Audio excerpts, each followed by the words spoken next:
श्री देवी शारदा, प्रभु श्री रामचंद्र, भगवान श्री गोपाल कृष्ण, श्री महारुद्र हनुमान, महर्षि श्री वेदव्यास, श्रीमद आद्य शंकराचार्य, सद्गुरु श्री ब्रह्मचैतन्य महाराज या सर्वांच्या प्रेरणेनं आणि तुम्हा सर्व मंडळींच्या आशीर्वादानं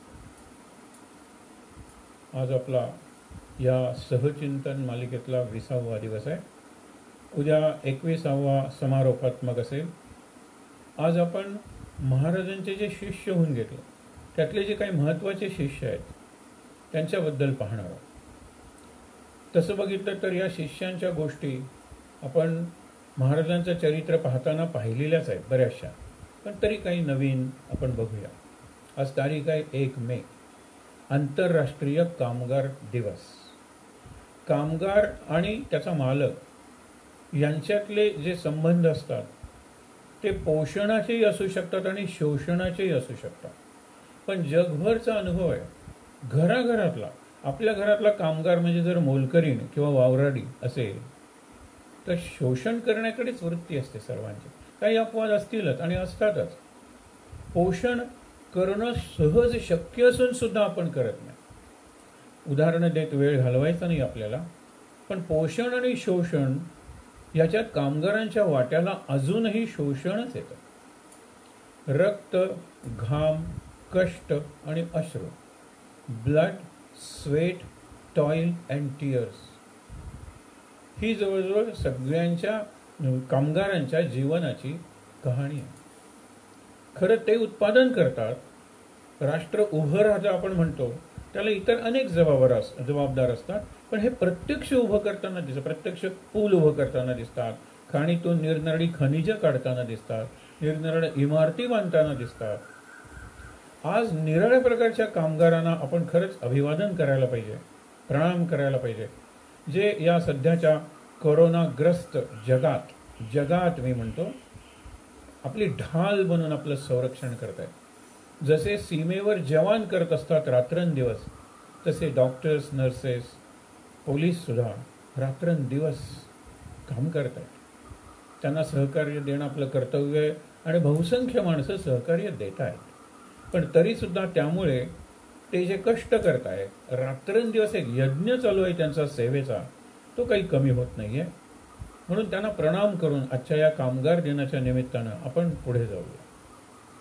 महाराजांची शिष्य परंपरा म्हणताना शिष्य या शब्दाचा अर्थ लक्षात घ्या.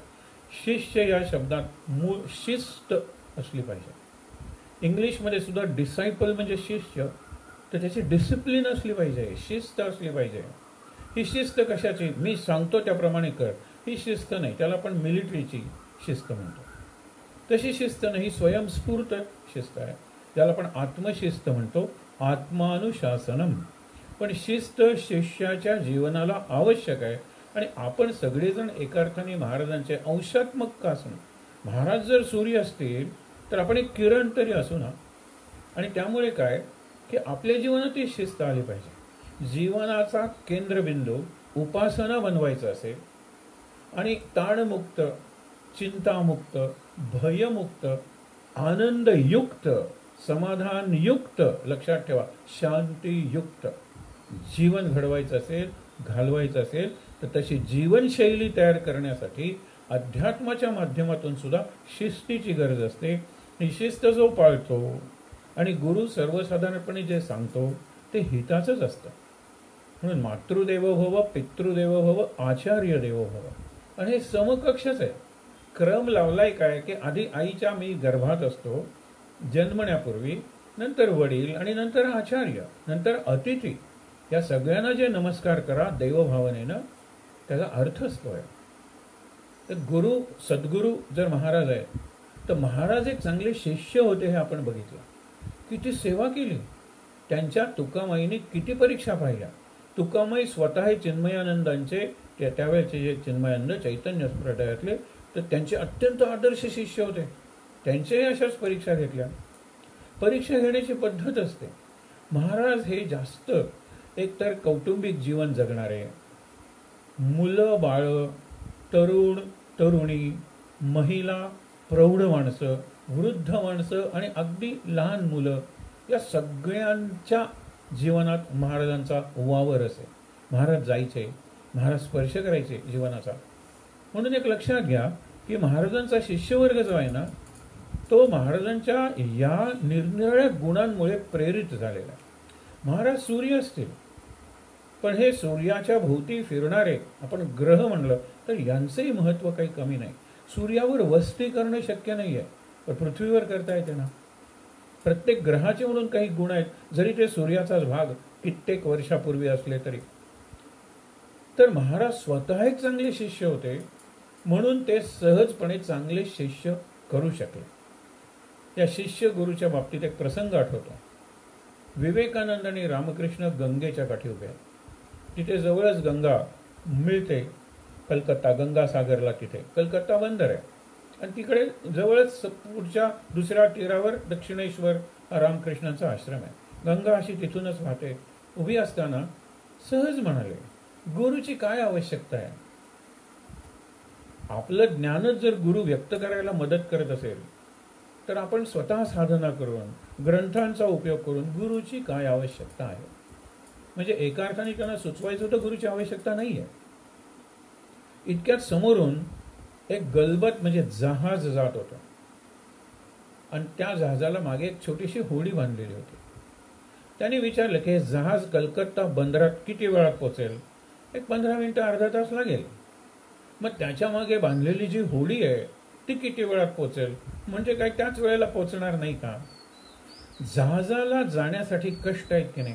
पूर्वी शीड असायची, सेलर्स आपण म्हणतो ना, खूप शक्ती लागायची. वाऱ्याच्या दिशेप्रमाणे ते शीड बदलावं लागायचं आणि आपला मार्ग आक्रमायला लागायचा.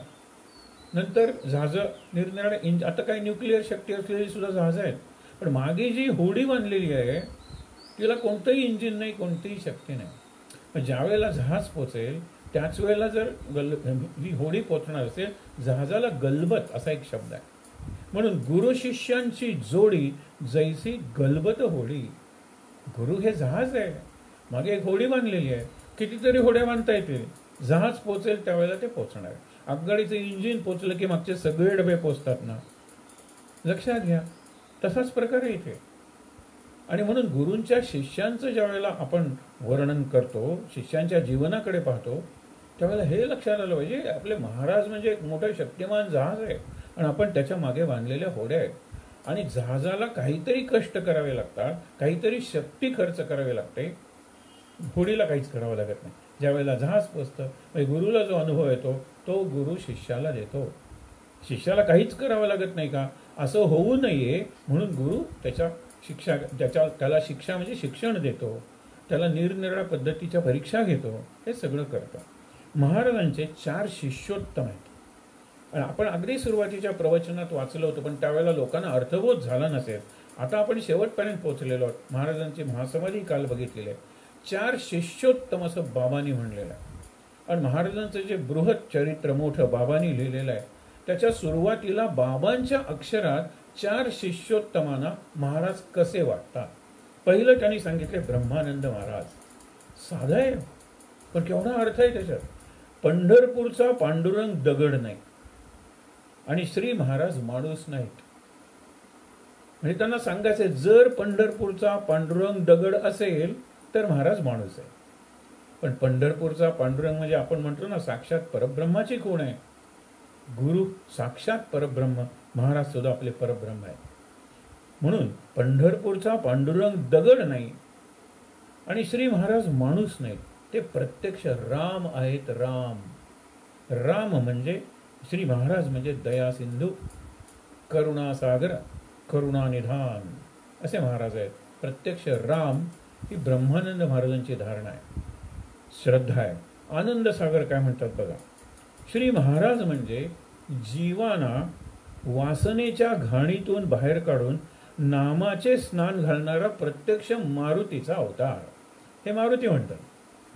मारुतीचा अवतार आहे. आपण सगळे जीव आहोत, वासनेच्या त्या घाणीत बरबटलेले आहोत. मग आपल्याला नामाचं स्नान घडवतात, नामानं स्वच्छ करतात. हे काम मारुती करतो. महाराज म्हणजे साक्षात मारुती आहेत. आणि आपण म्हणतोच ना, माझे सद्गुरू राव मारुती अवतार, मारुतीचा अवतार आहे. डॉक्टर कुर्तकोटे हे विद्वान होते. त्यांनी गीतेवर PhD घेतली होती आणि त्यांना डॉक्टरेट अमेरिकेतल्या विद्यापीठाने दिली होती. म्हणजे हे परदेशात गीतेवर वगैरे इंग्रजीतून करत असतील, इंग्रजीतून, परदेशात कुठली भाषा कळणार आहे, ते व्याख्यानं देत होते. कानडी, मराठी, संस्कृत आणि हिंदी या भाषांवरही त्यांचं प्रभुत्व होतं. ते किती शरण गेले होते महाराजांना. हे महाराजांचं वैशिष्ट्य आहे. आपल्याला सगळ्या शिष्यांची माहिती पाहणं शक्य नाही, पण एखादा दुसरा प्रसंग पाहूया आणि पुढे जाऊया. डॉक्टर कुर्तकोटी हा बुद्धिमान माणूस आहे, महाभागवत. त्यांनी रचलेल्या आरतीत सुद्धा कुठेतरी अद्वैताचं ज्ञान येऊन जातं, कारण ज्ञानीच आहेत ते. भगवंताला शरण कसे जावे, डॉक्टर कुर्तकोटी म्हणतात, भगवंताला शरण कसे जावे ही दिव्य विद्या सर्व स्त्री पुरुषांना शिकवून समाधानाचा अनुभव देणारा महर्षी म्हणजे श्री महाराज. ऋषी हे राम म्हणतात, हे मारुती म्हणतात, हे महर्षी जसे वेदव्यास होते. पण कुणाला भगवंताला शरण कसे जावे ही विद्या सर्व स्त्री पुरुषांना शिकवतात. मग महाराजांना कोणी आपपर नाही, उच्च नीच नाही, श्रेष्ठ कनिष्ठ नाही, हे लक्षात ठेवा. आणि समाधानाचा अनुभव देतात. महाराजांचा स्पर्श आणि महाराजांचा संग, चैतन्य स्पर्श आणि चैतन्य संग म्हणजे साक्षात समाधान, साक्षात शांती, मूर्तिमंत आपण म्हणतो ना, तृप्ती, आनंद महाराज म्हणजे. आणि म्हणूनच आपल्या शिष्यांची नावं आनंद आनंद त्यांनी ठेवली, आनंद सागर आणि ब्रह्मानंद. बघूया, भाऊसाहेब केतकर हे चौथे शिष्योत्तम. ते काय म्हणतात, हे खरेच साधा माणूस आहे.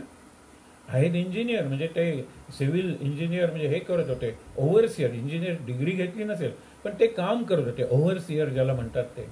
आणि म्हणून बांधकाम करताना, श्रीराम मंदिराचं बांधकाम करताना त्यांचं सुपरविजन होते. तिथेही एक प्रसंग घडलेला आहे, तो नंतर बघूया. एकदा उल्लेख केला आहे आपण त्याचा, पण हे लक्षात घ्या. भाऊसाहेब काय म्हणतात, ह्यानी राम म्हणलं, यानी हनुमान म्हणलं, यानी महर्षी म्हणलं, काय म्हणतात बघा. श्री महाराज कोण आहे हे आपल्याला कसे कळणार. तुम्ही आपले राम मारुती म्हणा, कारण तुमचा अधिकार मोठा आहे. मी साधा सामान्य साधक आहे. श्री महाराज कोण आहे हे आपल्याला कसे कळणार. पण ते आपल्याला भेटले झाले, आणि विचार कशाला करता. ते आपल्याला भेटले झाले, आता काय मिळवायचे राहिले. त्यांना प्राणापलीकडे नाम आवडते, ते घेतले की आपले काम संपले. महाराजांना अशक्य काही नाही हे ते शेवटी सांगून जात आहे. साधेपणानं ते म्हणतात की महाराजांना जे आवडतं ते जर आपण केलं तर आणि काय पाहिजे. आणि महाराजांना अशक्य काही नाही हे लक्षात ठेवा, हेही ते सांगतात. तर ज्या पद्धतीनं हे 4 शिष्योत्तम महाराजांच्या बद्दल बोलतात. आता महाराजांनी या शिष्योत्तमांवर कशी कृपा केली. पहिले अर्थातच आपण विचार करूया की त्यांना शिष्या म्हणायचं की नाही. जिजीबाई वगैरे हे भक्त होते, तो गवळी आणि कितीतरी भैयासाहेब मोडक, काय आपण त्यांना शिष्य परिवारात जरी त्यांचा विचार केला तरी ते मूलतः भक्त होते. महाराजांच्याकडे राहून, महाराजांची सेवा करून, महाराजांच्याकडून शिक्षण घेऊन, महाराजांनी त्यांना अनुग्रहाने नाव बदलून हे शिष्य आहेत ना. पण त्यांची पहिली पत्नी सरस्वती ही शिष्याच आहे. नाशिकला तिला महाराजांनी योग साधना शिकवली आणि त्यासाठी तिला योगिनी म्हणजे जोगीण बनवलं. शिवाय काय केलं, तिला मानसपूजा शिकवली, तिला ध्यान कसं करायचं शिकवलं. आणि तिला जोगणीचं रूप दिल्यामुळे एक असं तेज तिच्यात आलं की तो एक फौजदार तिच्याशी जरा लगट करायला लागल्यानंतर तिने हकलून दिलेलं, आत्ताच्या आत्ता या मंदिरातून चालतो, परत आलास तर बघ तुझं वाटोळं करून टाकेन. ही शापवाणी आहे. घाबरला तो फौजदार, परत आला नाही त्या वाटेनं. इतकी तिला तयार केलं. आणि हे पुढे दिसलं कुठे तर पुत्र होईल पण पुत्र जगणार नाही. पुत्र झाला आणि 1 वर्षाच्या पुत्र गेला. ते पुत्र वियोगाचं दुःख साक्षी भावानं या सरस्वतीने म्हणजे आपल्या महाराजांच्या पहिल्या पत्नीने सहन केलेलं. बाकीच्यांना वाईट वाटलं. नामकरण वगैरे सगळ्याची मोठी तयारी हे दोघंजण सांगत होते, आई वडील म्हणजे सरस्वती आणि महाराज. घाई नको, घाई नको, आम्ही सांगतो, आम्ही सांगतो. हे आईला सांगणं अवघड आहे ना. आणि तो वर्षाच्या आत गेलेला आहे, जन्मल्यावर 5-6 दिवसात गेला असं काही नाही आहे. नाही ठेवलं ना, कारण तिला कल्पना होती. आणि तिचं हे जे प्राक्तन किंवा प्रारब्ध आहे त्याला ते साक्षीभावानं इतकी सुंदर गेलेली आहे. महाराजांनाही बरं वाटलं की तू किती सुंदर सादर घेतलीस या प्रसंगाला. आणि तिचा मृत्यू तिने सांगितलेला आहे की आज ठरलं माझं. महाराजांच्याकडे गेलेली आहे, महाराजांच्याकडे बघितलेले आहे. महाराज म्हणलेले आहे रामाचं नाम घेत शांतपणे, ज्याला आपण योगाचं प्राणोत्क्रमण म्हणतो ना, तसं या सरस्वतीचं झालेलं आहे. ही शिष्याच आहे महाराजांची. दुसरी पत्नी सुद्धा आईसाहेब आपण म्हणतो, त्यांना सुद्धा महाराजांनी व्यवहारातले सगळे आर्थिक व्यवहार शिकवलेले आहेत. एक आणि अशी एक दृष्टी दिली त्यांना, बाहेरची नव्हती पण अंतर्दृष्टी दिली, दूरदृष्टी दिली आणि थोडंसं निर्णय घ्यायला त्यांना तयार केलं. कारण महाराजांना माहीत होता आपण गेल्यानंतर आई वगैरे सगळे गेलेले आहेत महाराजांचे. मंदिराची व्यवस्था पाहिला ब्रह्मानंदांना त्यांनी दूर पाठवले. ब्रह्मानंद येतील, महाराज गेल्यानंतर आलेले आहेत ना ते. ब्रह्मानंदाला त्या आपल्या मानसपुत्र म्हणायच्या. 5 वर्ष दोघेही राहिले. भाद्रपद अमावस्येला, सर्व पितृ अमावस्येला ब्रह्मानंद महाराजांनी देह ठेवला. पुढच्या अमावस्येला ह्या गेल्या आईसाहेब. पण 5 वर्षात गोंदवल्याला जी शिस्त लागली, उत्सवाची व्यवस्था लागली आणि तिथे दैनंदिन नित्य उपासना सुरू झाली. ब्रह्मानंद महाराज काही 5 वर्ष राहिले नाही. त्यांचं कार्य होतं कर्नाटकात, ते येऊन जाऊन होते. आईसाहेब होत्या, म्हणजे तयार केलं त्या आईसाहेबांना. महाराजांचे पहिले तसे शिष्य महत्त्वाचे म्हणजे आनंद सागर. त्यांचं नाव गोविंद अनंत कुलकर्णी. फार बघायला नको, 35 वर्षाचं वय. अंबड नावाचं एक गाव, तिथे मराठवाडा विदर्भ ह्याच्यातलीच कथा, तर ते मराठवाडा म्हणूया आपण. तर तिथे होते पण चाले ना काही म्हणून वडील आले इंदूरला. वडिलांचा दासबोधाचा व्यासंग होता आणि एवढं तेज होतं की ते फार श्रीमंत नव्हते, गरीबच होते. लोक त्यांना मान द्यायचे, उठून उभे राहायचे. यांना सुद्धा दासबोध वाचण्याचं एका अर्थाने व्यसनच लागलं. दासबोधात एक समास आहे, शुचिष्मंत वर्णन, म्हणजे पवित्र माणूस कसा असेल. गीतेत जसा भक्त वर्णन येतं, ज्ञानीचं वर्णन येतं, कर्मयोगाचं वर्णन येतं, ध्यान करणाऱ्या माणसाचं वर्णन येतं, गुणातीताचं वर्णन येतं. हे तसं इकडे निरनिराळी वर्णन, त्याला लक्षण निरूपण नाम समास असं कुणी म्हणलेलं आहे समर्थानी दासबोधात. शुचिष्मंताचं वर्णन वाचताना असा आपल्याला गुरु मिळेल का, अशी व्यक्ती आपल्याला भेटेल का, हा विचार मनात आला. आणि महाराज प्रकट झालेले प्रत्यक्ष. तेच तेज महाराजांचं वर्णन पुन्हा पुन्हा करायला नको. तेच तेज म्हणलं की महाराज, प्रकाश म्हणलं की महाराज, चैतन्य म्हणलं की महाराज, ते उभे राहिले आणि मला येऊन भेट. महाराजही इंदूरलाच होते त्यावेळेला, हे आईला घेऊन गेलेले. महाराजांनी सांगितलं उज्जैनला जा, क्षिप्रा नदीच्या काठी 3 कोटी राम नामाचा जप करा, मला कळेल संपल्यानंतर. आणि या दोघा माय लेकानी गेले तिथे आणि अत्यंत भिक्षा मागून आनंदसागर, त्यावेळेला आनंदसागर नव्हते, हे गोविंद आणायचे आणि आई वगैरे चालायचे. 3 कोटी होत झाला असेल. महाराजांनी पत्र पाठवलं आणि त्या पत्रात आनंद सागर सुरुवातच केली. तो माझ्या आनंदाचा सागर आहे. त्यांचं नामकरण आनंद सागर झालं. मग गोंदवल्याला आले, सेवा केली महाराजांची. महाराजांनी त्यांना सांगितलं तू तुझ्या कार्यक्षेत्रातच जा. अंबड हे तुझं मूळ गाव आहे ना, तिथे एक राम मंदिर बांध आणि ते फक्त भिक्षेवर चालव. त्याचं बांधकाम पूर्ण झालं, त्या मूर्ती ठेव आणि इतकी उपासना कर. आणि ते खरंच नाम घ्यायला लागले. त्यांचं घर, त्या घरातली त्यांचं मंदिर आहे तिथे, ती खोली. बाबा त्या खोलीत शेजारी झोपले होते. बाबा म्हणाले रात्री मला गुरुवर्य बाबा बेलसरे नाम स्पष्ट ऐकवलं. मी उठून शोध घेतला. म्हणजे किती, ज्याला सघन सांद्र आपण म्हणतो, म्हणजे सॉलिड आहे, घट्ट भरीव आहे. आणि मुख्य सांद्र म्हणजे अत्यंत आर्द्र आहे. अजून ती आर्द्रता म्हणजे त्याची जी ओली आहे ती कमी झालेली नाही आहे. भावनांची ओली असते आणि विचारांची किंवा ज्ञानाची उंची असते. हे दोन्ही आपल्या जीवनाला पाहिजे. आणि ते सगळं ह्या दोघांच्याकडे, विशेषतः ब्रह्मानंद महाराजांच्याकडे, आपल्या महाराजांच्याकडे होतंच होतं. तर बघूया आपण, ज्या वेळेला आनंद सागर महाराजांनी ते मंदिर बांधलं, त्यांना त्या निरनिराळी दर्शन व्हायला लागले. तर महाराज म्हणाले जालन्याला जा. जालना हे मोठं त्या मानाने शहर, तिथे राम मंदिर स्थापन कर आणि प्राणप्रतिष्ठा करायला मी येईन. त्याप्रमाणे आले. तिथे सुद्धा यांनी उपासना, जिथे जातील तिथे उपासना, नाम जप संकल्प, नामाचं अनुष्ठान हे यांनी सुरू केलं. भाऊसाहेब फॉरेस्ट नावाची एक व्यक्ती येऊन राहिलेली होती. आपण ऐकलं त्यांच्याबद्दल. गोंदवल्याला. त्यांना एक पुतणी होती. आई नेहमी म्हणायची, या गोविंदाची आता आनंद सागरांची म्हणूया, लग्न करा. भाऊसाहेब फॉरेस्टांच्या पुतणीशी यांचं लग्न केलं. त्यांना 2 मुलं झाली, मुलगे आणि 1 मुलगी. आणि ती मुलगी ज्यांना दिली ते रामानंद महाराज किंवा पांडुरंग महाराज. परंपरा पुढे चालू ठेवली. आणि या पांडुरंग महाराजांनी देह ठेवला तो गोंदवल्याला. उत्सव झालेला आहे आणि दशमीला उत्सव, गुलाल वगैरे सगळं संपलं. आजारी होते. एकादशीला आणि द्वादशीला त्यांनी देह ठेवला. आपण ध्यान मंदिरात जिथे जातो गोंदवल्याला, तिथे मध्ये महाराजांची प्रतिमा आहे, डाव्या बाजूला आनंद सागरांची आहे आणि उजव्या बाजूला जी आहे ते रामानंद महाराजांची. तिथे खाली त्यांची समाधी आहे. त्यावेळेला ते शेत होतं. आता महाराजांच्याच प्रभावाने त्या गोंदवल्याचा आपला जो विस्तार झालेला आहे, असंख्य लोक या प्रवाहात येऊन मिळालेले आहेत. म्हणून आता तो परिसरच झालेला आहे आपल्या समाधी मंदिराचा. पण त्यांच्या तिथे समाधी आहे त्यांची, त्या पांडुरंग महाराजांची. अत्यंत चांगल्या काव्यरचना त्यांनी केल्या. आपण त्या काकडआरतीच्या वेळेलाही म्हणतो, त्यांचे अभंगही म्हणतो.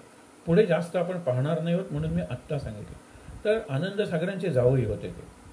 तर आनंद सागरांचं कार्य चालू होतं, अत्यंत आनंदात होते. पण फक्त 35 वर्षांचं आयुष्य. आईन ते एकमेकाला नमस्कार करायचे. आपण पाहिलं, महाराजांनी सांगितलं दोघांनी एकमेकाला नमस्कार करायचा नाही. नांदुरा नावाचं गाव आहे, नदी आहे, चंद्रग्रहण होतं आणि त्या चंद्रग्रहणात नदीत आंघोळ करायची, उपासना करायची. स्वामी माझा पाहिला माणगंगा तीरी, आनंद सागरांची रचना आहे. तिथे म्हणत होते उत्स्फूर्तपणे. त्याच वेळेला ती रचली का आधी रचली होती म्हणत होते, काही माहीत नाही. पण ते म्हणलं, त्यांच्यात एवढा महाराजांचा भाव जागा झाला. शांतपणे त्यांनी डोळे मिटले, ते उघडले नाहीत. महाराज महाराज महाराज त्रिवार उच्चार केला. त्यावेळेला महाराज देहात होते. 1907 साली यांनी देह ठेवला आणि 1913 साली महाराज गेलेले. आता दुसरे ब्रह्मानंद महाराज. आनंद सागर महाराजांच्या बद्दल एक पुस्तक लिहिलेलं आहे, चैतन्य सहस्रबुद्ध, नागपूरचे आहेत गृहस्थ. अत्यंत चांगलं पुस्तक आहे. आत्ता आपण ज्या ब्रह्मानंद महाराजांबद्दल बोलणार आहोत त्यांना महाराज माझा बुवा म्हणायचे. याच नावाचं पुस्तक पुण्याचे प्रकाश वाटवे आहेत, त्यांनी लिहिलेलं आहे. ते एक अत्यंत वाचनीय चरित्र आहे.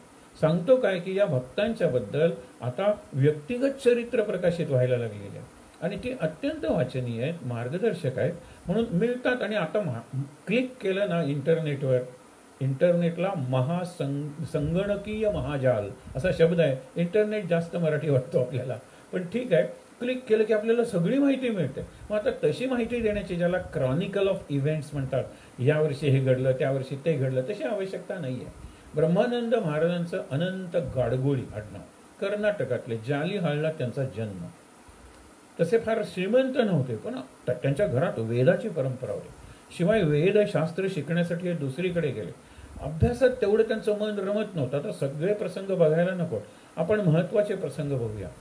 त्यांना प्रेरणा झाली आणि म्हणून ते व्यंकटापूर नावाचं गाव आहे, तिथे असं दगडात त्यांनी एवढी उपासना केली, हा व्यंकटपती आहे म्हणून. आता तिथे व्यंकटपतीची प्रतिमा दिसायला लागलेली आहे. अनेक जण तिथे जातात आणि त्या व्यंकटपतीचं दर्शन घेतात.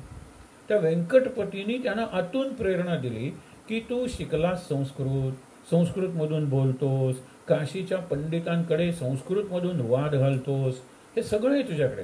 तू अहंकारी नाही आहेस, नम्र आहेस, पण तरी सुद्धा उत्तरेकडे तुझा गुरु आहे असं कर्नाटकात सांगितलं. आणि ही गुरु शोधत शोधत निघाले. आणि त्यांना पुढे गेल्यानंतर आणखीन प्रेरणा मिळाली की तुझा गुरु हा असा असा दिसणार आहे. तसे शोध घेत आले. इंदूरमध्ये असे आहेत असं कळल्यानंतर ते तिथल्या एका माणसाला घेऊन महाराजांच्याकडे आले. त्यावेळेला महाराज स्त्रियांच्या गप्पा मारत होते. काही स्त्रिया त्यांचे पाय चेपत होते. तो मुलांमध्ये असे तो स्त्रियांमध्ये वैसे, पण ऐसा निर्विकारी कधी मी नाही पाहिला, श्री ब्रह्मचैतन्यासारिखा नाही पाहिला. निर्विकार होते ते, कारण तो माया मोह पाळी काय करतील लेकूरवाळी सांगा बरं. लेकूरवाळ्या जर आल्या तर त्यांचा खणा नारळाने ओटी भरून निरोप देणं, लग्न करून नमस्कार, त्यांना काहीतरी देणं, उपदेश करणं, हे सगळं महत्त्वाचं आहे की नाही. आणि म्हणून लक्षात घ्या की महाराज सगळे माया मोह पाळी, पण तो निर्विकारी होते महाराज, हे लक्षात ठेवा. हे गेले परत, नाही माझी फसवणूक झाली. नरसोबाच्या वाडीला गेले, तिथे दत्ताची उपासना केली आणि दत्तानी स्वप्नदृष्टांत देऊन प्रेरणा देऊन हेच सांगितलं की तू जा, तोच तुझा गुरु आहे म्हणून. मग आले ते महाराजांना शरणच गेले हो. महाराजांच्या पाया पडल्या होत्या, लोटांगण घातलं, पाय घट्ट धरले, डोकं टेकवून ठेवलं आणि सांगितलं, माझं सगळं ज्ञान घेतलं म्हणा, त्याशिवाय हे डोकं उचलणार नाही. काही निग्रह आहे. आपल्याला डोकं अर्पण करायचं असतं म्हणून आपण एवढे डोकेबाज की आपण नारळ अर्पण करतो. आणि नारळ हे डोक्याचं प्रतीक, कारण त्याला ती शेंडी आहे, ते दोन डोळे आहेत, मध्ये नाक आहे ना त्याला, शिवाय कट्टी आहे म्हणजे आपला करवंटी आहे, आपण ज्याला म्हणतो कवटी ती आहे, खोबरं आहे, पाणी आहे, सगळं आहे. नारळ हे प्रतीक म्हणून आपण नारळ फोडतो, किंवा आपण म्हणतो फोडतो कशाला, वाढवतो, मस्तकाचं प्रतीक आहे. पण ज्या वेळेला एखादा नामा म्हणतो की नैवेद्य खा पांडुरंगा, नाहीतर मस्तक तोडून फोडून जीव देईन, त्याचा तो निग्रह बघितल्यानंतर पांडुरंग खात असेल हेही लक्षात ठेवा. कारण का, की आपण त्या पातळीवरच नाही आहोत, आपण तो अनुभव घेऊच शकणार नाही, आपण अजून बऱ्यापैकी देहबुद्धीत आहोत. तर लक्षात घ्या, महाराजांनी म्हणाले, मी कसं घेऊ रे तुझं संस्कृतचं ज्ञान, मला धड मराठी बोलता येत नाही, महाराजांचं वाक्य आहे, मी काय संस्कृत घेऊ, घेतलं म्हणा. तर महाराजांनी घेतलं म्हणजे आता काय करणार तो, बघा ना म्हणाले. त्यानंतर आयुष्यात ते तसं संस्कृत बोलले नाही, वाद तर कुणाशीच घातला नाही, कारण महाराज म्हणजे संवाद, लक्षात ठेवा. आणि महाराज म्हणजे समन्वय. समन्वय म्हणजे सिंथेसिस, सगळ्यांचं एकत्रीकरण. आणि इतकं एक जीव, एक रस, एक रूप महाराज करून टाकायचे की कळायचंच नाही की अरे हा शैव आहे, हा वैष्णव आहे, किंवा हा दत्ताचा उपासक आहे, तो देवीचा उपासक आहे. महाराजांच्याकडे आले, महाराजांचा स्पर्श झाला, चैतन्य संगात जर राहिले आणि त्या चैतन्याचा साक्षात स्पर्श झाला की तो विसरायचाच. एक पारशी माणूस गेलेला आहे महाराजांच्याकडे, तो म्हणतोय असं का होतं, बाबांना विचारतो तो. बऱ्याच वेळेला मी प्रश्न विचारायला येतो तुम्हाला, मी यादी करून आलेलो असतो, तुम्ही इतरांशी बोलत असता, पण इतरांशी बोलताना मला माझ्या प्रश्नांची उत्तरं मिळतात. हे तात्यासाहेबांच्या बाबतीत जास्त खरं होतं, तो बाबांना विचारतो. ते म्हणाले, अनेकांचा हा अनुभव आहे, कारण ते विश्वमन सगळ्यांशी जोडलेले असतात. आपल्या मनातले प्रश्न आपल्या आधी त्यांना कळतात, आणि आपण स्वतःला जेवढं ओळखत नाही ना, तेवढे ते आपल्याला ओळखत असतात. आणि म्हणून आपल्याला योग्य तेच ते करतात आणि तेच ते आपल्याला देतात. प्रारब्धाची चौकट मात्र मान्य करतात, पण त्याच्यात आनंदात राहायला शिकवतात. आणखीन काय शिकायचं. तर ब्रह्मानंद महाराजांना सांगितलं, ब्रह्मानंद महाराज शरण गेलेले आहेत आता, तर सांगितलं, सर्पेश्वर नर्मदा काठी जा आणि 3 कोटी जप कर रामनामाचा. मी प्रेरणा देईन, मला कळेल तुला तिथे काय करतोय. 3 कोटी जप यांचा पूर्ण, आणि पर्णाहार करून राहायचं, पानं खायची फक्त. अवघड आहे ना. पाणी पितो, पण आहार ज्याला म्हणतात तो फक्त पानांचा, बाकी काही खायचं नाही. आणि केलं ना तसं, काय निग्रह होता त्यांचा. आणि महाराज 3 कोटी झाले त्यावेळेला आले आणि म्हणाले, मी अत्यंत प्रसन्न आहे तुझ्यावर. मस्तकावर हात ठेवला, आशीर्वाद दिला आणि ब्रह्मानंदा उठ. झालं ब्रह्मानंद नामकरण. आणि नंतर म्हणाले, कर्नाटकात जाऊन कार्य करायचं. मी तुला काय देतो, ही एक अक्षय पिशवी देतो, त्याच्यात 2 नाणी, 2 रुपये, कधीही रिकामी होणार नाही, खर्चच करावे लागणार नाहीत नाणी, आणि तुला कधी काही कमी पडणार नाही. यांनी सुद्धा राम मंदिर बांधले. तर ती 2 रुपयाची पिशवी उत्सवात आपण तिची पूजा करतो कोठी पूजनाच्या वेळेला. आणि गोंदवल्याची कोठी कधी रिकामी झालेली नाही आहे, कारण गोंदवल्यात जरी आजूबाजूच्या भागात दुष्काळ पडला तरी कोठीत दुष्काळ पडलेला नाही आहे. कारण का, अन्नदान हे तिथलं व्रत आहे, तो वसा आहे, तो यज्ञ आहे, आणि महाराजांना प्रिय आहे. महाराजांनी अन्नदान म्हणजे प्राणापेक्षा जास्त, त्यासाठी काही केलं तरी चालेल. कबीराची गोष्ट सांगतात की एकदम अतिथी आले, आणि अतिथी म्हणजे ते बायको म्हणते घरात काही नाही आहे, आणि ते सकाळी सांगितलं वाण्यानी की काही उधार मिळणार नाही आहे, आणि रात्री आलेले आहेत पाहुणे. हा त्याचं मागचं दार दुकानाचं फोडतो आणि जे आवश्यक आहे ते आणतो आणि सगळ्या पाहुण्यांना जेवण करतो. तो म्हणतो बायकोला, आपल्या घरी काही नाही ना, तर आपण उपास करणार आहोत, पाहुण्यांसाठी मी आणलेलं आहे. सकाळी तो बघतो तर आपलं दुकान फोडलेलं आहे. मग ज्यावेळेला दुकान उघडतो त्यावेळेला कबीर उरलेलं घेऊन येतो की काल मी तुझ्या दुकानातून काही पदार्थ नेले होते, फक्त अतिथींसाठी उरलेले मी परत आणलेले आहे, यातलं एक कण सुद्धा आम्ही खाल्लेला नाही आहे, मी आणि माझ्या कुटुंबियांनी. काय आहे हे, केवढं चारित्र्य आहे. दुकानदारांनी त्याचे पाय धरले असतील आणि त्याला सांगितलं असेल किती उधार नेलंच तरी चालेल. तो जर जाण असेल त्याला त्याच्या तेजाची का कबीराच्या, तर हे नक्की घडलं असेल. असू दे, आपण पुढे जाऊया. तर त्यांना ते दिलं. शिवाय कफनी महाराज द्यायचे, जपमाळ, कुबडी, काही बऱ्याच गोष्टी द्यायचे. आणि उपर्ण दिलेलं या ना, कारण तुम्ही अनंत शास्त्री आहात, ज्ञानी आहात, ब्रह्मानंद आहात, साधे नाही. मग आले कर्नाटकात.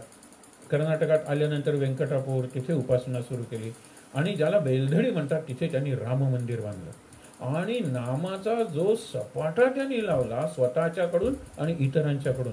नाम जप यज्ञ, नाम अनुष्ठान, 13 कोटी संकल्प, निरनिराळी नावं देऊन आणि प्रत्येक ठिकाणी अन्नदान, प्रत्येक ठिकाणी अन्नदान हे त्यांनी केलेलं आहे. हे काय असेल हो. पुढे सांगितलं जातं की ज्यावेळेला उत्सव असायचा महाराजांचा वगैरे त्यावेळेला पेढे द्यायचे असतात ना. आपण ज्यावेळेला म्हणतो ना पुण्यतिथी वगैरे असेल, जयंतीच्या वेळेला आपण सुंठ साखर देतो आणि दुसरा काहीतरी देतो आणि इकडे पेढे वाटतो आपण. कारण महाराज चैतन्य रूपात आलेले आहेत. आता ते सगळ्या जगाचे पूर्वी होतेच, पण आता सूक्ष्म रूपात प्रत्येकाच्यात ते वसून असणार आहे. पेढे सगळे वळायचे आणि हे जे पेढे वळून टाकायचे त्याच्यावर राम राम राम अशी स्पष्ट अक्षरं दिसायचे. लोक म्हणायचे हे काय, हे कसं? म्हणाले मला कळलं असतं तर मी तुम्हाला सांगितलं असतं ना. एवढे एकरूप झाले होते. आत नाम मावत नव्हतं, लक्षात ठेवा. आणि ते शरीराच्या रंध्र रंध्र रंध्र म्हणजे छिद्र जिथून केस आलेला आहे बाहेर, तिथून ते बाहेर पडत होतं. आणि त्यामुळे त्यांच्या सगळ्या कृतीत राम नाम स्पष्ट दिसत होतं. पेढ्यावर तर ते इतरांना वाचता येत होतं. एवढं नाम त्यांनी घेतलं. लोक विचारायचे ना, ब्रह्मानंदांसारखं नाम मला का नाही दिलं? अहो, जे त्यांना दिलं तेच तुम्हाला दिलं, परंतु त्यांनी ज्या पद्धतीने घेतलं, ज्या आर्ततेनं आणि उत्कटतेनं घेतलं आणि गुरुनी सांगितलंय म्हणून घेतलं, नामासाठी नाम घेतलं, त्यांच्या अंगावर कोड उठलं होतं. महाराज म्हणाले बरं करू का? ते म्हणाले नको. कारण हे त्यावेळेला कोड म्हणजे आपण म्हणतो ना ल्युकोडर्मा वगैरे, आता काहीच नाही, संसर्गजन्य नाही किंवा एका पिढीतून दुसऱ्या पिढीत जातो असंही काही नाही, पण त्यावेळेला गैरसमज होते. आणि कोड असलेली अंगावर डाग वगैरे व्यक्ती ती आपल्याला तशी नाही बरी वाटत. म्हणून कोणी माझ्या जवळ येत नाही, कोणी मला स्पर्श करत नाही. म्हणून गुरुदेव हे फार चांगलं आहे महाराज, कारण माझी उपासना चांगली होते, त्याच्यात व्यत्यय येत नाही, कारण माणसांचा संसर्गच मला होत नाही, माझा संसर्ग त्यांना होईल म्हणून माझ्याजवळ कोणी येत नाही. हे कोड असू दे. काय तयारी आहे बघा वर्गी. आणि शिवाय तुम्हाला एक सांगतो की ब्रह्मानंदांच्या बाबतीत अशा अनेक घटना घडलेल्या आहेत. त्यांनी सुद्धा शिष्य परंपरा सुरू केली. महाराजांची शेवटची गुरुपौर्णिमा पंढरपूरची 8वा वर्ष. महाराजांनी तिथे राहिलेले आहेत महाराज 15-1 दिवस. खरा चातुर्मासच राहिले होते, पण 15-1 दिवसांत त्यांनी यांना निरोप दिलेला आहे. शेवटची भेट, आपल्या शिष्याची शेवटची भेट गुरु जाणीवपूर्वक घेतो आणि ही जाणीव शिष्याला करून देतो. त्या गुरु शिष्यांची तयारी काय असेल. ते म्हणाले आता मी देहात असे तोपर्यंत गोंदवल्याला यायचं नाही. ही आपली शेवटची भेट. माझ्या जीवनातली जी काही रहस्य आहेत उपासनेची, जी गोष्ट आहे तुला माहीत असायला पाहिजेत, कारण रामनामाचा प्रसार तू करतोयस. तर तुला सांगतो, तुला काही विचारायचं असेल तर सांग, मला सांगायचं ते संपलं. त्यांनी काही विचारलं असेल आणि नंतर म्हणाले आता गोंदवल्याच्या सीमेत यायचं नाही, मी जिवंत असे तोपर्यंत. त्यांनी मनाशी काहीतरी निर्णय घेतला, हरकत नाही, पण मला तुमच्या पादुका पाहिजेत. जशा भरतानी मागितल्या होत्या त्या पादुका त्याने गळ्यात बांधायचे. आणि लोक म्हणायचे हे काय वावळटासारखं. ते म्हणाले संदेश वहन. गोंदवल्याला आत्ता महाराज काय करतायत ते मला कळतं. आणि काही तरुण मुलं आलेली होती ना कागवाडला, आणि तिथून ती 3-3.5 तासात गोंदवल्याला पोचले. आत्ता महाराज काय करतायत त्यांनी बरोबर वर्णन केलं की आत्ता महाराजांच्याकडे तुमच्यासारखे तरुण आलेले, शंका समाधान चाललेलं आहे, सत्संग चालू आहे. गेले महाराज सकाळी 9 वाजता तुम्ही काय करत होता? महाराज म्हणाले आधी जेव्हा प्रसादाच्या वेळेला पोचलाय तुम्ही. नंतर म्हणाले काय? म्हणाले मी ब्रह्मानंद महाराजांनी शब्द वापरले ना, माझ्यासमोर तरुण होते, त्यांचं शंका समाधान करत होतो, सत्संग सुरू होता. त्यांच्या चेहऱ्यावर आश्चर्य पाहून तुम्हाला माझ्या बुवानी पाठवलं ना ब्रह्मानंद महाराजांनी. हे कळतं.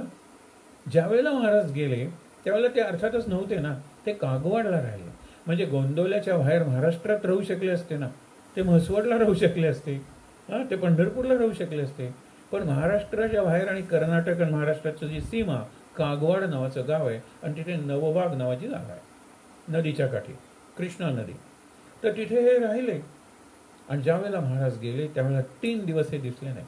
ब्रह्मानंद महाराज येतील लक्षात ठेवा म्हणून पाला घेतला होता कडुनिंबाचा आणि त्याच्यात महाराजांचं प्रेत ठेवलं होतं, कारण तो जंतुनाशक आहे, आपण म्हणतो ना प्रिझर्वेटिव्ह, तसा पाल्यात. ब्रह्मानंद 3 दिवस कोणालाच कुठे गेले कळलं नाही. अग्नी देणं वगैरे सगळ्या गोष्टी होत्या ना, पण लक्षात घ्या ब्रह्मानंद महाराज नाही आले. नंतर 10व्या दिवशी एक मुंडन वगैरे केलं आणि रडायला लागले. माझी आई गेली. त्यांची स्वतःची आई कदाचित आधीच गेली असेल, पण ही कुठली आई गेली तुमची? अरे आपली माऊली सगळ्यांची गोंधवलेलं असते ते. काय महाराज गेले? आणि हे एवढे रडायला लागले, हे जोरात रडायला लागले, लोक आणखीन जोरात रडायला लागले, आणखीन जोरात रडायला लागले हे. आणि नंतर एकदम चुप म्हणले. 2 रुपये वाचले आपल्या सगळ्यांच्या, आनंदात राहा. कारण आता महाराजांना बघायला गोंदवल्याला 2 रुपये तिकीट काढून जावं लागत होतं ना गाडीचं. हो, आता म्हणाले डोळे मिटा की महाराज आत आहेत. तुमच्या माझ्या प्रत्येकाच्या हृदयात महाराज आहेत. तुम्ही त्यांना कैद करून ठेवा. आणि त्यांना कैद करायचं असेल जिथे नाम तेथे माझे प्राण. बस, नाम आहेत तिथे महाराज कैद झालेले आहेत. मग काय, ब्रह्मानंद महाराजांनी हेही केलं. आणि नंतर त्यांना कळलं, महाराज गेल्यानंतर नंतर आले, उत्सवाची व्यवस्था केली. नित्योपासने जे मोक्षप्राप्तीचं रहस्य आहे, सत्संग हेच आहे, ते कुणी ब्रह्मानंद महाराजांनी लिहिलेलं आहे. आणि तेवढा एकच गद्य असा मोठा भाग आहे आपल्या नित्योपासनेत गोंदवल्याच्या नित्योपासनेत पहिल्यांदा अगदी सुरुवातीला ब्रह्मानंद महाराजांची एक रचना लिहिलेली आहे. ती का लिहिली असेल सांगा बरं. हे ब्रह्मानंद महाराज आपल्याला काय सांगतायत? जेथे दिसे सद्गुरु चरण त्याची आम्हा गोकर्ण. पूर्वी हे गोकर्णाला जात असतील ना, कारण कर्नाटकात तोच मार्ग त्यांचा. आता गोकर्णाला जायची जरूर काय? जेथे दिसे सद्गुरु चरण. आणि यांची मिजास काय असते बघा या भक्तांची, मिजास आणि मिरास. मिजास म्हणजे एक प्रकारे त्यांचा आत्मविश्वास असतो, आणि मिरास म्हणजे सगळी त्यांची संपत्ती असते. काय संपत्ती असते? आपण नुसता श्लोक म्हणतो, लक्षात ठेवा, शब्दांचे बुडबुडे, जास्तीत जास्त ध्वनी लहरी. प्रत्येक वेळेला उपासना संपल्यानंतर जे श्लोक म्हणले ना, ज्या ज्या स्थळी हे मन जाय माझे, इकडे तिकडे बघतोय आपण, त्या त्या स्थळी हे निजरूप तुझे. अरे निजरूप आहे, स्वरूप आहे, तिथे महाराज दिसायला पाहिजेत असं नाही काही. कोण अर्थ बघतोय? पण पुढचं, मी ठेवितो मस्तक ज्या ठिकाणी, तेथे तुझे सद्गुरु पाय दोन्ही. तुझ्या पायावर मी डोकं ठेवतो असं नाही, मी जिथे डोकं ठेवतो त्याच्या खाली तुझे पाय येतात. जसं नामदेव त्या विसोबा खेचरांचे पाय उचलत होते ना, ते म्हणाले अरे लिंगावर पाय, शिवलिंगावर पाय ठेवून झोपले होते म्हातारे. ते म्हणाले गुरु आहेत ते, त्या अनुग्रहाचा प्रसंग आहे हा. ते म्हणाले माझा पाय हलवता येत नाही रे, तूच हलव. शिवलिंगावरचे पाय सहन झाले नाहीत म्हणून पाय हातात धरले, तोच अनुग्रह होता की गुरुचे पाय. आणि ते ठेवतील ना तिथे शिवलिंग, इकडे ठेवले शिवलिंग, इकडे ठेवले शिवलिंग. म्हणून असं एक स्थान आहे, बहुतेक औंढ्या नागनाथ असेल, तिथे खूप शिवलिंग आहे. आणि हा प्रसंग घडलेला आहे. मला सांगायचं आहे काय की ही मी ठेवितो मस्तक ज्या ठिकाणी, तेथे तुझे सद्गुरु पाय दोन. ज्या ज्या स्थळी हे मन जाय माझे, तिथे जर तुझं निजरूप मन भटकेल कसं नामातून. ज्या ज्या स्थळी, चला आता मी इथे केलेलं आहे, सध्या लॉकडाऊन वगैरे, ऑफिसमध्ये काय काय असेल कुणास ठाऊक. ज्या ज्या स्थळी हे मन जाय माझे, तिथे महाराजांचं निजरूप दिसे. महाराज म्हणतील अरे मी चैतन्य आहे, माझं चैतन्य हे माझं स्वरूप आहे, मी आहे ना तुझ्या, तू कशाला चिंता करतो? किती धूळ साठली असेल, धूळ साठण्यासाठी का तुझं काम आहे तिथे? नाही, किती फाईल आले असतील, तुला करायला पाहिजे ना, पण मी चैतन्य आहे. ते लॉकडाऊनमध्ये तू मिळव आणि चैतन्य स्वरूप होऊन, स्वरूप जरी झालं नाही तरी चैतन्यमय होऊन, चैतन्ययुक्त होऊन आपल्याला जाता येईल ना आपल्या कामाला. विचार करा, गोकर्णींचा महेश्वर सद्गुरुनाथ खरोखर. गोकर्ण म्हणजे गाव, शिवलिंग. गोकर्णीचा जो महेश्वर आहे तो सद्गुरुनाथ खरोखर. आणि महेश्वर म्हणजे काय? नाम घेणारा शिव. नाम घेणारा शिव. त्या रावणाचा जरी संबंध असला, ते उपटायला सुरुवात केली ना, कारण गणपतीने ठेवलं ते लिंग. उपटायला सुरुवात केल्यानंतर ते मुरडलं गेलं, ते मुरडेश्वर, हे महाबळेश्वर, अशी निरनिराळी 4 क्षेत्र झाली तिथे शंकराचे. रावण हा तसा शिवभक्तच होता की, आणि शिव हा रामभक्तच होता की. हे सगळं गणित तुम्ही जमवा मनातल्या मनात आणि सगळे भेद काढून टाका. उरलेल्या दिवसात सगळं आपल्याला जमणार नाही, पण भेद अमंगळ सांगितलं. सगळ्या जगात अमंगळ जर काय असेल तर भेद. अजूनही स्त्री पुरुष हा भेद आहे, अजूनही उच्च नीच हा भेद आहे, अजूनही जाती जातीतला भेद आहे. किती भेद आहेत आपल्या मनात. अहो मुलात भेद करतात लोक, मित्रात भेद करतात, सगळे भेदच आहेत. आपण हे भेदाच्या पलीकडे गेल्याशिवाय मंगल कल्याण आपल्याला लाभणारच नाही. ज्ञानेश्वर एके ठिकाणी म्हणतात, मंगळ आहे ना ग्रह, त्याचं नावच फक्त मंगळ आहे. तो जर आला तुमच्या कुंडलीत, तुम्ही मंगळागौर साजणं जरा दूर पडतं. मंगळाची मुलगी आहे, मंगळा आहे, मंगला म्हणतात. नाही, आपण मंगळच आहोत खरं आपल्यासाठी, अमंगळ आहोत. भेदाभेद मानतो. पलीकडे गेलं पाहिजे तर महाराज समजणार आहेत ना. म्हणून गोकर्णींचा महेश्वर सद्गुरुनाथ खरोखर माणगंगेची या तीरी लोळतात मुक्तीच्या. ब्रह्मानंद सांगतात काय माहिती आहे ना, गोंदवल्याला गेल्यानंतर आणखीन इकडे तिकडे कशाला भटकायचं. टुरिस्ट म्हणून भटका, कारण हल्ली भटकणं हे व्यसन झालेलं आहे. आणि EMI वर तुम्ही स्वित्झर्लंडला सुद्धा जाऊ शकता. आता केव्हा जाऊ शकणार आहेत माहीत नाही. लोकांनी बऱ्यापैकी भीती घेतली आहे मनात, आणि विशेषतः त्या पाश्चात्य राष्ट्रांची. ते पर्यटन वगैरे एकदम सुरू होणार नाही, पण पर्यटक म्हणून जायचंय ना, भटके फिरते फिरस्ते यात्रेकरू नये. यात्रेकरू म्हणून जर तुम्ही गोंदवल्याला आलात ना, तर तिथेच गोंदवलं. काल आपण बघितलं ना की तो दमेकरी तो म्हणायचा पौर्णिमेला आल्यानंतर 15 दिवस मनात गोंदवलं असतं, आणि अमावस्येपर्यंत, आणि अमावस्येपासून पुढच्या मी मनानं गोंदवल्यात असतो. म्हणून मनात गोंदवलं आणि गोंदवलं, गंमतच आहे. मग कसला रोग असला तरी तो जाणवणार नाही आपल्याला, असून नसल्यासारखं होईल. म्हणून माणगंगेच्या लोळताती मुक्तीचारी, गोंदावले ऐसे भुवन सद्गुरूंचे जन्मस्थान, गोंदावले ऐसे क्षेत्र सोडून जावे का इतरत्र, ब्रह्मानंद सांगू किती सद्गुरू विण नाही गती. आता लक्षात ठेवा, तुम्हाला वाटेल ना ब्रह्मानंद इकडे तिकडे का जात होते, गुरुची आज्ञा. आणि ते कुठे होते, पादुका आहेत म्हणजे महाराज ते गोंदवलेलाच होते की.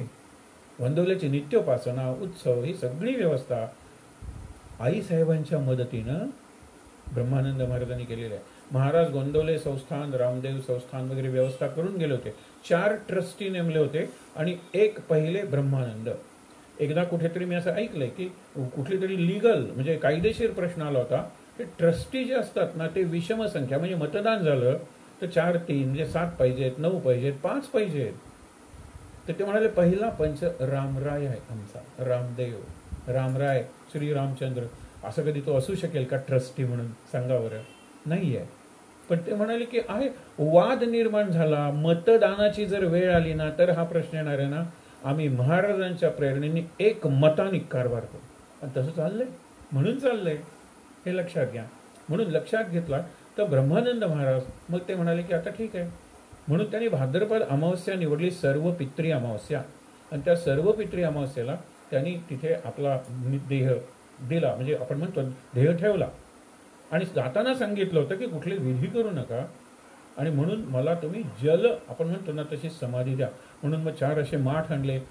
आपण म्हणतो ना मातीची मडकी, ती उलटी ठेवली म्हणजे तरंगतात, त्याच्यावर तराफा म्हणजे आपण तिरडी म्हणतो तशी केली गेली. तिथे त्यांचा देह असा बांधला गेला. आणि अनेकांच्या साक्षीनं त्या कृष्णेच्या काठी की जिथे त्यांची समाधी बांधलेली आहे ती प्रतीक समाधी आहे. त्याच्या आत काही त्यांच्या देहाचे अवशेष नाही आहे, पण चैतन्य समाधी आहे. तिथे किती अनुभव येतात. साक्षात नाम म्हणजे ब्रह्मानंद महाराज आहेत. किंवा भाऊसाहेब केतकर हे पुढचे, ते खरं सांगितलं ना की 1904 साली निवृत्त झाले, आणि महाराजांनी 1913 पर्यंत 9 वर्ष अक्षरशः महाराजांचा स्पर्श त्यांना होता. नंतर महाराजांनी सांगितलं ना की 12 वर्ष इथे राहा, तो चैतन्य संघ होता. कारण का की चैतन्य सत्संग जसा असतो ना, सगळी समाधीची व्यवस्था करत असतील, पूजाही करत असतील किंवा सेवा तर ते करतच होते. कारण महाराजांची समाधी झालेली होती. त्याच्यानंतर 13 पर्यंत जिवंतच महाराज होते. आणि महाराजांनी शेवटचं जेवण, ज्याला मऊ भात आणि पिठलं म्हणता येईल, एरवी लापशी खीर घेत होते, 2दा काही खात नव्हते जास्त, तर ते भाऊसाहेबांच्या घरी घेतलेलं आहे. आणि आपण माहीत आहे ना तुम्हाला, सोमवारी मी जाणार आहे, देह ठेवणार आहे. त्यांना आश्चर्य वाटलं असेल, पण तिथेही जी महाराज म्हणले असते. प्रत्यक्ष शेवटच्या अगदी क्षणाला ते नव्हते, कारण वैद्यांना बोलवायला गेले होते. पण पूर्णपणे महाराजमय जर कोण झाली असेल व्यक्ती, आणि म्हणून भाऊसाहेबांना खूप मान द्यायचे आपले गुरुवर्य बाबा. आणि ते का मान द्यायचे, कारण म्हणाले मी बघितले, त्यांची श्रद्धा जी आहे ती बघितलेली आहे. कितीतरी प्रसंग आपल्याला सांगता येतील. एकच प्रसंग पाहूया आपण, की त्यांच्या घरात देवकार्य होतं, आणि देवकार्य असताना सून दक्षिणा मागत होती, मला दक्षिणा ठेव. ती म्हणते तुम्ही यजमान आहात ना, एका अर्थाने गृहपती, हेड ऑफ द फॅमिली आहात. नाही म्हणाले, मी महाराजांच्या घरात राहतोय. हा प्रसंग आपण कालही जरी बघितला असला तरी लक्षात ठेवा असे प्रसंग एवढा महाराजमय झालेला होता. शेवटी 92व्या वर्षी किंवा 90 वर्षानंतर सगळं मलमूत्र विसर्जन सगळे इतके परस्वाधीन झाले होते. आणि महाराज मला का ठेवलंय, महाराजांनी दिलेलं उत्तर आपल्यासाठी महत्वाचं आहे की अशाही देहाच्या स्थितीत मन आनंदात आहे ना तुमचं, हो नाम घेऊ शकतायत ना, हो नामानंदात आहे. तसा ब्रह्मानंद परमानंद नामानंदात आहे. हे जगाला दाखवण्यासाठी तुम्हाला ठेवलंय. स्पेसिमेन आहात तुम्ही, माझे नमुना. एवढी तयारी होती त्यांच्यात, पूर्ण श्रद्धा. त्यांचा सहवास महाराजांचा आपण बघितलं की 9 वर्ष 1904 ते 1913 त्यांना लाभला चैतन्य स्पर्श, महाराजांचा चैतन्याचा स्पर्श. त्याच्यानंतर चैतन्याचा संघ लाभला किती 25 सालापर्यंत, म्हणजे 12 वर्ष 1913 ते 1925.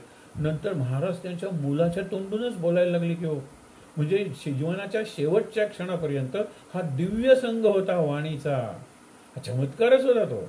आपल्याला तो संपूर्ण नवीनच विषय, वाणीरूप आविष्कार. म्हणजे तात्यासाहेब केतकर यांचा मूल.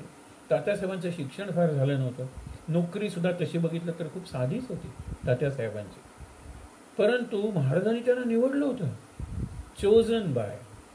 तुम्हाला एक सांगतो की रामकृष्णांच्या ह्याच्यात हे प्रसंग आहे. लग्नाचं ज्या वेळेला बोलायला लागले ते म्हणाले कशाला तुम्ही जाता, मी तुम्हाला घर सांगतो. ते रामचंद्र मुखोपाध्याय का असं काय, त्यांची जी मुलगी आहे ना ती माझी पत्नी होणार आहे, राखून ठेवलंय. म्हणजे ज्या वेळेला आंबे येतात किंवा केळी येतात देवासाठी म्हणून आपण काहीतरी राखून ठेवतो आणि त्याला दोरी बांधतात. त्यांच्याकडे बंगालमध्ये पद्धत आहे. मी म्हणाले त्याला दोरी बांधून ठेवलेली आहे दुसरीकडे कुठे. आणि त्या शारदा माता, त्यांनी सुद्धा संसार कसा केला, तुकारामासारखाच केला. तुकारामाचा तसा संसार नव्हता, तुकाराम प्रवृत्त होते, त्यांना मुलं झाली होती. हे आहे हे. आणि पत्नीला माताच म्हणल्यानंतर आणि देवी रूपात तिची पूजा केल्यानंतर दुसरं कुठलं नातं असणार होतं. पण तसं इथे महाराजांनी तात्यासाहेबांना निवडलं. अगदी ते काय फार मोठे नव्हते त्यावेळेला, गोंदवलेला राहत होते, वय त्यांचं जास्त नव्हतं. महाराजांनी कसं निवडलं, कशी तयारी केली. पहिली गोष्ट म्हणजे काय, लोकांना काही द्यायचं असेल ना, साधी वस्त्र, त्यावेळेला खादीची वस्त्र वगैरे साधी, ह्यांना रेशमी वस्त्र द्यायचे. आणि बायका हा लहान मुलगा ना, अगदी लहान मुलगा नसेल तर बायका जरा आपण म्हणतो ना कॉमेंट टोमणा मारायचे, हे शोभतं का तुला, सगळ्यांना साधी कपडे, तू मोठा रेशमी काय करू, महाराजांनी दिलं मी काय करू, तात्यासाहेब म्हणायचे. सगळ्यात एक महत्वाची परीक्षा आहे. अनुसंधान त्यांचं कसं तयार केलं, सगळे होते. त्यांना महाराजांनी सांगितलं 1 रुपया दे मला, मी मागेन त्यावेळेला परत दे. आणि त्यांनी त्यावेळेला धोत्राला खिसा कुठे असतो म्हणून कनवटीला घातला. आणि केव्हाही महाराज मागतील हे लक्षात ठेवा.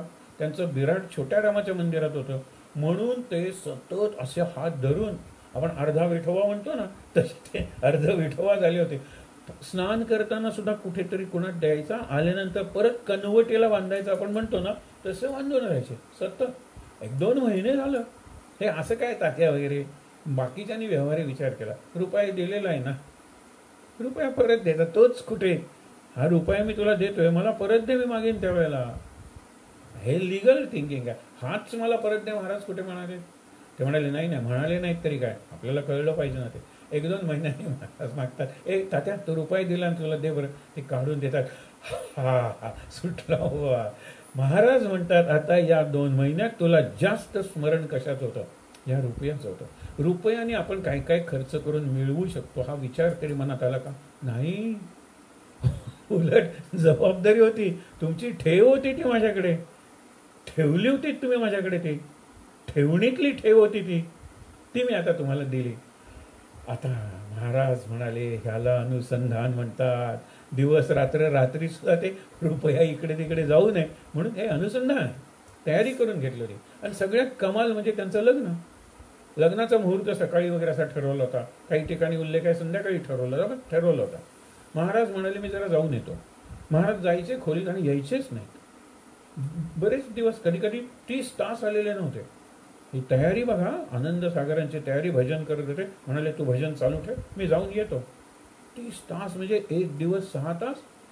आणि ते विसरूनच गेले. आपण बऱ्याच वेळेला गॅसवर दूध विसरून मोबाईलवर बोलत बसतो ना, महाराज याचं त्याचं करत बसले. आणि आल्यानंतर अरे तू भजन तुम्ही सांगितलं ना, येतो. 30 तास ते उभ्याने भजन करत होते. देह धर्म नाही, काही नाही. डॉक्टर कुर्तकोटेंचे असे, तू थांब मी जाऊन येतो खोलीत. म्हणून महाराज बऱ्याच वेळेला खोलीत गेल्यानंतर अनेक गोष्टी करायचे. एक तर त्यांनाही बरं नसायचं, विश्रांती हवी असायची, किंवा कुणाचे ना कुणाचे तरी निरनिराळ्या व्याधी स्वतःवर घेऊन ते भोगून संपवायचे. आता हा विचार सगळ्या संतांच्या चरित्रात येतो की तू घाबरू नकोस, मुलाचा ताप आहे ना, मुलगा बरा होईल वगैरे, पण मला हा ताप सहन केला पाहिजे, आठवण मात्र कर. मग एकदा आठवण केलेली आहे अजून, महाराज तुम्ही ताप सहन केला नाही, म्हणजे दुसऱ्यांदा मुलाला आला तर हा स्वार्थ. बरं झालं सांगितलं. आणि मग महाराज खोलीत जायचे. मग 2-3 दिवस बाहेर यायचे नाही. 3 दिवसांनी बाहेर आले. कुर्तकोटी हात जोडून बाहेर उभे. आता हा केवढा विद्वान माणूस. पुढे शंकराचार्य झाले करवीर पीठाचे, नंतर संकेश्वर पीठाचे सुद्धा. तर विचार करा, उभे राहिलेले आहेत बाहेर. ते म्हणाले तू का उभा? लोक म्हणाले आम्ही यांना सांगतोय जरा बसा, पाणी प्या, खा प्या. तुम्ही आत गेलात, थांब मला म्हणालात ना, ही गुरुआज्ञा आहे बघा. ही गुरुआज्ञेला उत्तरच नाही, विचारायचंच नाही का म्हणून. का म्हणून विचारलात की ते म्हणतात अजून माझा शिष्य व्हायला तू योग्य नाही आहेस. तात्यासाहेब केतकरांची अशी तयारी करून घेतली. लग्नाच्या दिवशी संध्याकाळच्या सुमारास महाराज गेले. ते रात्री 11ला आले परत, की अशाच वेळेला काहीतरी परत आले. पण म्हटले अरे लग्न होतं नाही का आपल्या घरी, झालं की नाही ते? भटजी म्हणाली कसला आता मुहूर्त वगैरे, रात्रीचे सगळे राक्षस मुहूर्त. तर महाराज म्हणाले चला चला लावून टाका लग्न. पण भटजी तुम्ही, गुरुजी तुम्ही वेळ फक्त नोंदवून ठेवा, आपण उद्या बघूया कसं काय. मग झालं, बत्ताच्या घोड्यावरून आनंद मुलांना महाराज लगाम घेऊन हाती चालतायत आणि हे बसलेले आहेत घोड्यावर. काही जण नक्की म्हणाले असतील गाढव कुठला घोड्यावर बसलाय आणि गुरुला चालवतोय. ते म्हणले असे काय करू मी. महाराज ऐकतच नाही आहेत. महाराज तयार करत होते. लक्षात ठेवा, आपल्या वाणीचं माध्यम, ज्याला चॅनल म्हणतात ना, channel of my voice, channel of my peace, channel of my grace and channel of my bless. काय सुरेख शब्द आहेत. चॅनल ऑफ माय व्हॉइस, मी माझ्या वाणीची वाहिनी तयार करतोय. चॅनल ऑफ माय पीस, शांतीची वाहिनी तयार करतोय. चॅनल ऑफ माय ग्रेस, कृपेची वाहिनी तयार करतोय. आणि चॅनल ऑफ माय ब्लेस, आनंदाची वाहिनी तयार करतोय. पहिला आनंद सागर, दुसरा ब्रह्मानंद, आणि तिसरे अलीकडचे ज्यांना महाराजच म्हणतो आपण. आणि आपल्या सगळ्या विचारांचं पोषण ज्यांनी केलं ते गुरु वर्य बाबा, त्यांचं सुद्धा आपण शेवटी बघणार आहोत. ते सुद्धा नाही का महाराज आपल्या दृष्टीने? महाराजच आहे. तशी परंपरा संपत नाही. आपण अंशात्मक आहोत, पण ते पूर्ण महाराज होते. त्यांना सहवास किती लाभला होता. तात्यासाहेब केतकरांचं आधी बघूया. त्यांना सतत आता ध्यासच लागला ना महाराजांचा. मी 12 वर्षांनी येणार आहे, त्यावेळेला सूक्ष्म येईन, कारण मध्ये एक युद्ध होणार आहे. युद्धानंतर जगात जे शत्रू निर्माण होणार आहेत ते व्यक्ती नसतील तर वृत्ती असतील. शत्रू सूक्ष्म, तर त्या शत्रूला मारायला साधन सूक्ष्म पाहिजे. म्हणून देहाच्या माध्यमातून मी येणार नाही. महाराज कसे येतात म्हणून सस्पेन्स होता ना. आणि तात्या एकदम ते गेले होते, पण बरोबर 25 सालचा उत्सव वगैरे, ते बोलायला लागले एकदम. आणि लोकांना वाटते महाराज बोलतायत, त्यांनाही कळे ना काय ते. आणि नंतर एक ती पेटी आपण म्हणतो जी उत्सवात वगैरे दाखवतात. आता तर सहज बोलणे हितोपदेशमध्ये सुद्धा ती पेटी तिथे ठेवलेली आहे. 0 ते 9 अंक आहेत त्याच्यावर, आणि सगळे अ आ इ आहेत आणि अक्षर आहेत. एक नाणं ठेवायचे आणि ते नाणं महाराजांना सांगायचे मी तुम्हाला पूर्णपणे शरण आहे, प्रार्थना करायचे. आणि नाणं फिरायला लागायचं, आशीर्वाद. आणि श पाशी आलं की सुरू व्हायचं. श म्हणजे शरणागती. मी पूर्णपणे शरण आहे म्हणल्यानंतर महाराज त्या पूर्णपणे शरण म्हणजे तुम्हाला टोटली जोडला गेलेलो आहे. टोटली म्हणजे कायम पूर्णपणे जोडलेलं जाणं आणि राहणं, त्याला भक्त म्हणतात.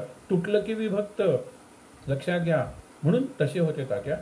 आणि मग त्यांच्या तोंडातून किती जणांना मार्गदर्शन झालं, त्यांच्या किती परीक्षा घेतल्या गेल्या. त्यांची नुसती वाणी नव्हती महाराजांची, तर बोलण्याची शैली महाराजांची होती, आवाज महाराजांचा होता, स्मृती महाराजांची होती. हो, तो नीलकंठ म्हणून त्यांचा शिष्य होता. हे सगळं नाटक आहे, नौटंकी. मी नाही येणार. एकदा काही कारणाने गेला, सहज बघायला गेल्यानंतर नीलकंठ म्हणून हाक मारली. तुम्हाला महाराज अशीच हाक मारायचे. मग जाऊन रडत पायावर लोटांगण घातलं. हे काय आहे महाराजांचं? रघु म्हणायचे. पण आता राव बहादूर रघुनाथ पंत झालेले असतील बेंगलोरच्या साईडचे कुठले, त्यांच्याबरोबर त्यांचे 2 नोकर आहेत. आलेत तर बघून जाऊया. मागच्या रांगेत बसलेले होते, कारण विश्वास नाही ना. हे बंधुगिरी आहे, बुवाबाजी आहे. अरे रघु मागे काय बसलास, पुढे येऊन बस. ते इकडे तिकडे बघतायत, कोणाला रघु म्हणतायत, कारण सगळेजण त्यांना राव बहादूर रघुनाथ पंत किंवा रघुनाथ राव म्हणत असतील ना. अरे तुला म्हणतोय, येऊन बस पुढे. काय झालं असेल त्यांचं? ह्या नावाने हाक मारायचे, अशा पद्धतीने हाक मारायचे, असा आग्रह करून जवळ बसवायचे. महाराजच आहे ते. फौजदार आला, फौजदार म्हणाला बुवाबाजीची व्याख्या मी बघून आलो पुस्तकात. इथे एकही पैसा ठेवला जात नाही. इथे नमस्कार सुद्धा या प्रतिमेला केला जातो. आणि मुख्य म्हणजे काय, इथे अपेक्षा कशाची नाही, एक पैसा ठेवायचाच नाही आहे इथे. अगरबत्तीचे पुढे नाही, काही नाही, काही नाही.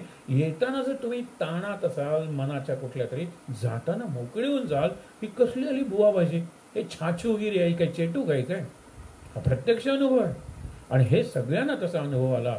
म्हणून तात्यासाहेब केतकर ही जिवंत अशी शक्ती बाबांनाही मिळाली आणि भाऊसाहेबांना शेवटच्या क्षणापर्यंत मिळाली.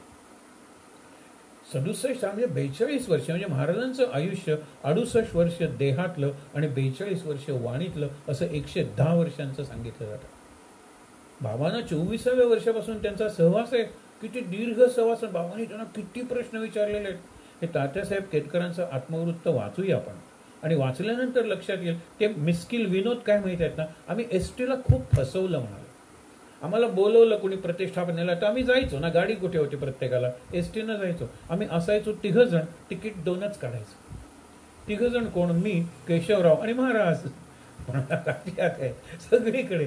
दुसरीकडे गेले प्रतिष्ठापनेला, आमच्याकडे या, आमच्याकडे या. पत्नी बरोबर असायचे. हे थोडं थोडं थोडं खायचे. 100-150 घरी खायचे. त्यांना पोटशिवळाचा त्रास. घरी आल्यानंतर एक चमचा जास्त खायचे नाही. म्हणून त्या विचारायच्या, तिथे बरे खात होतात. म्हणाले ते महाराजांचं पोट होतं, इथे आता आमचं पोट आहे दरिद्री दुखणारं. खरंच आहे. हे भान आहे, हा भाव आहे आणि हा बोध आहे. हा भास नाही आहे काही. माझ्यात महाराज आहेत बोलतात, हा काही भास नाही आहे काही. त्यांना भान आहे कायम, त्यांना भाव आहे आणि त्यांना बोध आहे. महाराज माझ्यातून बोलतात, मी महाराजांना योग्य असं वागलं पाहिजे. आणि तसं त्यांचं जीवन होतं. प्रोस्टेट ग्लँड्सचे ऑपरेशनमध्ये ते गेले 1967 साली. त्याच्यानंतर 2 चरित्रकार त्यांच्याबद्दल सांगून आपण थांबणार आहोत महाराजांचे. एक ते गोपाळबुवा फडके. त्यांनी नमस्कार त्रयोदशी महाराज गेल्यानंतर लिहिली. आणि महाराजांनी त्यांना कवित्वाचा महाप्रसाद दिला होता. आणि त्यांचं ओवीबद्ध चरित्र ज्याला आपण सामवेद म्हणतो, बाबांनी लिहिलेलं चरित्र ज्याला आपण यजुर्वेद म्हणतो, गोखले काकांनी जी संकलित केली प्रवचनं त्याला आपण ऋग्वेद म्हणतो. आणि बाकीचे सगळी जी पुस्तकं आहेत, महाराज अप्रतिम पुस्तक आहे तो, ती सुद्धा वाचावीत. त्याला आपण अथर्ववेद म्हणतो. तर सामवेद म्हणजे जो लिहिला गोपाळबुवा फडकेंनी, 13 श्लोक लिहिले, कोणाचंच समाधान होईना. शेवटी ब्रह्मानंदांनी आज्ञा केली की तू एक श्लोक घे आणि एक अध्याय, 13 अध्यायांचं चरित्र कर. आणि म्हणून त्यांनी रचलं. आणि रचल्यानंतर 1923 साली त्याची पहिली आवृत्ती निघाली. पहिल्यांदा 2 भागात होती. आणि नंतर 1953 साली, म्हणजे बाबांचं चरित्र येण्याच्या आधी, गोंदवलेच्या संस्थानानं ते प्रकाशित केलं एका भागात. आता नवीन छान आवृत्ती त्याची काढलेली आहे. जरा त्याची शैली, म्हणजे शैली चांगली आहे, पण भाषा जरा अवघड आहे. कारण ज्ञानेश्वरीचा प्रभाव आहे, भागवताचा प्रभाव आहे, दासबोधाचा प्रभाव आहे. ते स्वतःला रामदासीच म्हणून घेतात. परंतु हे लक्षात ठेवा, त्या गोपाळबुवा गोखलेंनी त्यांच्या ग्रंथात हा उपदेश महाराजांचा काय आहे हे उद्या आपण सगळं बघूया. पण गोपाळबुवा गोखले तसे पायाने अधू होते. महाराजांनी त्यांना आपणून अनुग्रह दिला, दृष्टीने, हे आपण बघितलं. आणि गोपाळबुवांची प्रतिभा जागी केलेली. नंतर किती शेवटची गुरुपौर्णिमा झाली. गुरुपौर्णिमेला फक्त हे यायचे, महाराजांची जे काही होईल ती सेवा करायची. सेवा करण्यासारखी त्यांची शरीर प्रकृती वगैरे नव्हती. परंतु त्यांनी ते केलं आणि महाराज त्यांच्यातून व्हायला लागले. सगळ्या घटना महत्त्वाच्या वगैरे आहेत ना, ते त्यांनी ओवीबद्ध अशा चरित्रात लिहिलेलं आहे. ओवीबद्ध प्रकाराने ते चरित्र लिहिलेलं आहे. श्री सद्गुरू लीलामृत हे आपण त्याच्यात त्यांनी महाराजांच्या उपदेशाबद्दल एक संस्कृत श्लोक लिहिलेला आहे. जसा रामरक्षेच्या आधी त्याचा ऋषी कोण, देवता कोण आणि शक्ती कोण, कीलक कोण, ते लिहिलेलं आहे. ते उद्या आपण तिथून सुरुवात करूया. पण बाबांच्याबद्दल एक सांगायचं म्हणजे काय की आमचे वांतेला जो आश्रम आहे, छोटासा आश्रम आहे, तिथे एक पारायण कक्ष आहे. तिथे आम्ही ओळीनं असे ठेवलेले आहे. इकडच्या वेळेला व्यास आहे तर दुसऱ्या बाजूला गुरुदेव किंवा गुरुवर्य काका आहे, आपले बाबा आहेत. म्हणजे आमची परंपरा व्यासांपासून सुरू होते आणि बाबांपर्यंत आहे. आता ती परंपरा जर चालवायची असेल तर आपल्याला अंशतः काय करायला पाहिजे, 3 गोष्टी सुधारल्या पाहिजेत ज्या बाबांनी केल्या. बाबा महाराज जिवंत असताना वाणीही होती, राहणीही होती आणि लेखणीही होती. महाराजांनी पत्र लिहिलेली आहे. झालं. बाबा ह्याच्या तात्यासाहेबांच्या वेळेला वाणी होती, बरोबर, त्यांनी सुद्धा डायरी वगैरे लिहिलं आहे, तेच आत्मवृत्त, पण त्यांनी दुसरे ग्रंथ नाही लिहिले. बाबांच्या वेळेला वाणी आहे अत्यंत ओजस्वी, लेखणी आहे अत्यंत जिवंत प्रवाही, अनुभव चैतन्याचा देणारी. बाबांची राहणी महाराजांना आवडेल अशी आहे. आणि महाराजांची जीवनसरणी किंवा विचारसरणी महाराजांना अभिप्रेत तशीच होती. म्हणून महाराजच तात्यासाहेब आणि महाराजच आपले महाराज. राजते विराजते त्याला महाराज म्हणलेलं आहे. अरे तो त्रिभुवनाचा सम्राट आहे. आपण नुसतं मंत्रपुष्पांजली म्हणताना म्हणतो की राज्यम साम्राज्यम महाराज्यम वैराज्यम, हे सगळे वैराज्याचे राजे, म्हणजे वैराग्य यांच्यात आहे. शेवटी बाबांनी महाराजांचं वर्णन केलेला जो श्लोक आहे तो बाबांना या सगळ्या शिष्यांना उद्देशून म्हणूया आणि त्यांना अभिवादन करून आस्था, डोळे बंद करून म्हणूया शांतपणे. या सगळ्या शिष्यांचा जन्म असाच झाला. सगळ्यांनी बरोबर, जयाचा जनी जन्म नामार्थ झाला, जयाने सदा वासनामात केला, जयाच्या मुखी सर्वदा नाम कीर्ती, नमस्कार त्या ब्रह्मचैतन्य मूर्ती. सद्गुरुनाथ महाराज की जय. शांत, डोळे बंद ठेवायचे. समाधी पाहता समाधान होते, तनु कष्टवी त्यासी आनंद देते, मनी भाविता कामना पूर्ण होती, नमस्कार त्या ब्रह्मचैतन्य मूर्ती. नामस्मरे निरंतर ते जाणावे पुण्य शरीर, महादोषांचे गिरीवर रामनामे ना